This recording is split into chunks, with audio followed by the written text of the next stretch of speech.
नमस्कार, राजश्री रेसिपी मराठीमध्ये आपले स्वागत आहे। आज मी आले आहे माझ्या भावाच्या शेतात या वलकिनगावला। शेतातील धमाल बघण्याकरता व्हिडिओ शेवटपर्यंत बघा आणि चॅनलला सबस्क्राइब करा। हे शेत आमच्या बाजूचंच शेत आहे। आमच्या शेतात जाण्याकरता इथूनच पायवाट आहे। यंदा पावसाळा कमी झाल्यामुळे दुसऱ्या हंगामाला सुद्धा पाणी कमी पडलेले आहे।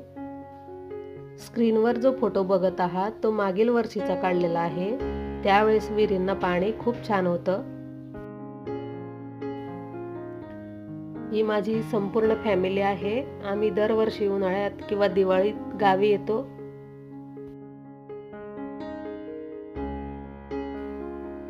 झाडावरून पडलेल्या बोरांना खाण्याची मज्जा काही वेगळीच असते। ही तुरीच्या शेंगांची झाडे आहेत। या शेंगा तोडून दाणे खाऊ शकतो व या दाण्यांची आमटी पण करू शकतो व याची रेसिपी लवकरच चॅनलवर टाकणार आहे। त्यासाठी आपण चॅनलला आत्ताच सबस्क्राइब करून घ्या।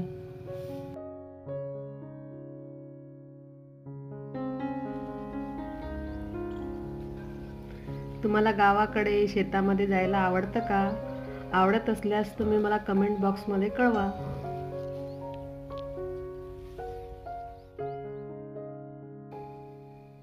कच्चे केळी तोडताना त्यांच्यामधून निघणाऱ्या रसाची आपण खबरदारी घ्यायची असते, कारण जर रसाचे थेंब जरी आपल्या कपड्यांवर पडले तर ते किती वेळा धुतल्यावर सुद्धा निघत नाही।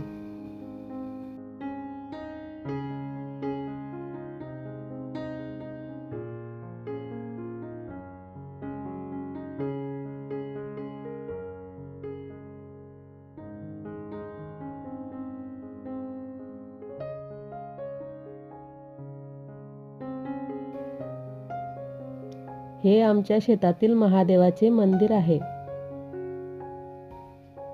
बागामधलं बावलं आहे पाण्याचं पाईप, त्याला बावलं असं म्हणतात। यातनं असं पाणी येतं, बघू शकता आपण। अशा प्रकारे पाणी येतं आणि हे असे पाईप आहे तिथे, त्यातनं असं बागामध्ये सगळं पाणी जातं, बघू शकता आपण। हे आईसोबत व्यतीत केलेले काही माझ्या आयुष्याचे खास क्षण आहेत।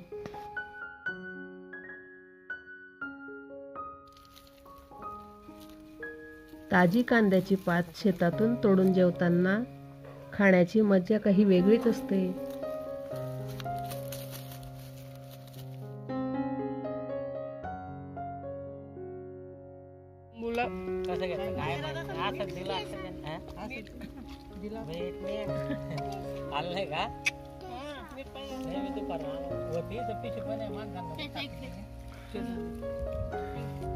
लाल मुंगा